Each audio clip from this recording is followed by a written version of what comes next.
तो आ गए आप। तो भाई लोग क्या हाल है, मुझे पता है आप बोलोगे यार इंट्रो दिखा जल्दी से, दिमाग मत खराब कर। तो यार देखो, गर्व से तो हम हिंदू है, इस पावन धरा के बिंदु है, जहाँ प्रभु राम ने जन्म लिया उस सिंधु माता के कुंभ है। तो भाई लोग आज हम बात करेंगे हनुमान जी और शंकर भगवान के फाइट के बारे में। इनका युद्ध हुआ था या नहीं, ये सच है या नहीं। देखो सच है या नहीं ये मैं तो नहीं बोलूँगा, आपके ऊपर मैं छोड़ दूंगा भैया सच है या नहीं, ठीक है। तो पहली बात, सबसे पहली बात, किसी भी रामायण में इसका मेंशन नहीं है। अगर ये रामायण का भाग है तो रामायण में मेंशन होना चाहिए था, क्यों नहीं है अब ये आप दिमाग लगा लेना, ठीक है। ये वाल्मीकि रामायण भी नहीं है। तो ये स्टोरी सिर्फ पद्म पुराण में मिलती है। एक जगह पे मैंने पढ़ा था कि शिव पुराण में भी है, लेकिन वहाँ पे हनुमान जी और शंकर भगवान की फाइट नहीं हुई थी, वहाँ पे राम भगवान की और ये शंकर भगवान की फाइट हुई थी, ठीक है।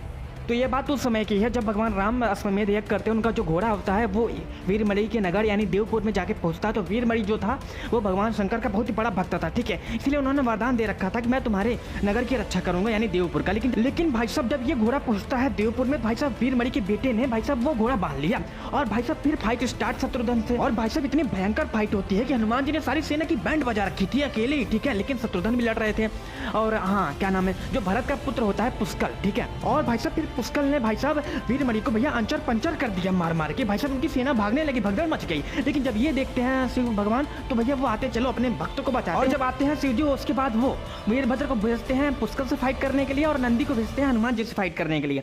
लेकिन जो पुष्कल होता है वो 5 दिन युद्ध करने के बाद भाई साहब मारा जाता है वीरभद्र के हाथों, ठीक है। और इधर हनुमान जी भैया नंदी को हरा देते हैं। और जब ये देखते हैं कि पुष्कल मारा गया तो शत्रुघ्न भी आ जाते हैं फाइट करने। 11 दिन तक इनका युद्ध होता है शिव भगवान का और शत्रुघ्न का। लेकिन लास्ट में शत्रुघ्न बेहोश हो जाते हैं। उसके बाद हनुमान जी और शिव की फाइट स्टार्ट हो जाती है, बहुत ही भयंकर वाली, सही बता रहा हूँ। अब इसके आगे मैं पढ़ के बताता हूँ खुद, ठीक है। तो युद्ध के मुहाने पर रुद्र के समीप पहुंचकर महावीर हनुमान जी महादेव से कहते हैं, रुद्र तुम राम भक्त का वध करने के लिए उद्यत होकर धर्म के प्रतिकूल आचरण कर रहे हो, इसलिए मैं तुम्हें दंड देना चाहता हूँ। तो यहाँ पे भैया हनुमान जी कहते हैं, देखो मैंने वैदिक काल में ऋषियों से कई बार सुना है कि जो रुद्र भगवान है यानी शंकर भगवान है वो राम भगवान के बहुत ही भक्त हैं, वो हमेशा उनके चरणों का स्मरण करते हैं। लेकिन आज ये सारी बातें मुझे झूठ दिखाई देती है क्योंकि तुमने भैया राम भक्त से ही युद्ध किया है। फिर शंकर भगवान कहते हैं, देखो तुम सही कह रहे हो, ठीक है। मैं राम भगवान का बहुत बड़ा भक्त हूँ, लेकिन आज मैं भी अपने भक्त का रक्षा करने के लिए आया हूँ, इसीलिए मैं तो भैया फाइट करूंगा। और जब ये सुनते हैं हनुमान जी तो भाई साहब वो भी गुस्सा हो जाते हैं, आ जाओ फिर, दो हाथ हो जाता है। और भाई साहब ये कहने देरी नहीं तो भाई साहब हनुमान जी ने एक सिला उठा के फेंक के मारा और जितने भी उनके रथ वथ थे सब टूट गए शंकर भगवान के, ठीक है। उसके बाद नंदी दौड़ के आते हैं तो नंदी के ऊपर बैठते हैं मतलब शिव भगवान। उसके बाद फाइट स्टार्ट होती है। फिर उन्होंने अपना त्रिशूल चलाया और त्रिशूल को पकड़ तोड़ दिया हनुमान जी ने, ऐसे झटके में यार गजब, मतलब मजा ही आ गया। और फिर शिव जी ने एक शक्ति चलाई जो हनुमान जी के सीधा सीने में आके लगती है। कुछ टाइम के लिए वो अचेत हो जाते हैं, लेकिन फिर से उनको होश आता है तो उन्होंने भाई साहब एक पत्थर उठा के, नहीं शायद पेड़ था, पेड़ उठा के मारा उनके सीने में डायरेक्ट। और जो सांप वाप थे यानी वासुकी, मतलब चाहे जो भी रहा हो, वो भाई साहब वहाँ से छोड़ छाड़ के भाग लेते हैं शंकर भगवान को, मतलब वो पाताल में घुस जाते हैं, गजब। और फिर से भैया भयंकर फाइट हुई, जितने आसपास के पेड़ थे शिला सब उठा के फेंका। उसके बाद हनुमान जी ने अपने पूंछ में लपेट के शिव भगवान को मारने लगे। यहाँ पे लिखा है, सही बता रहा हूँ, यहाँ पे लिखा है ऐसा, मुझे नहीं लगता कि यहाँ पे ऐसा क्यों लिखा है, अब मुझे नहीं समझ में आ रहा, सही बता रहा हूँ। लेकिन उसके बाद शंकर भगवान व्याकुल हो जाते हैं भैया, मतलब मार खा के वो व्याकुल हो जाते हैं।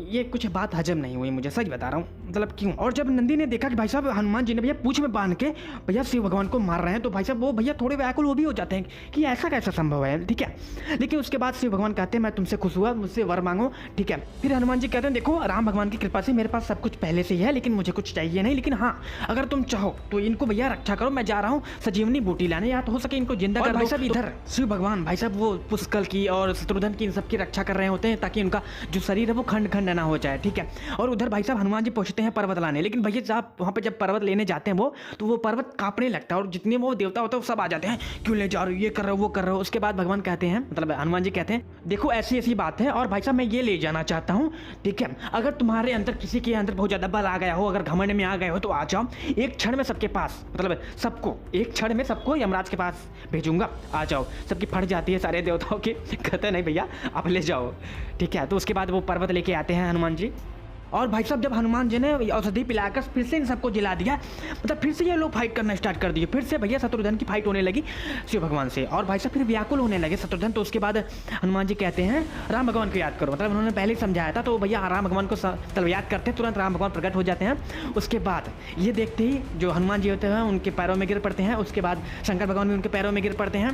तो भैया साहब कहानी ये पे खत्म हो जाती है।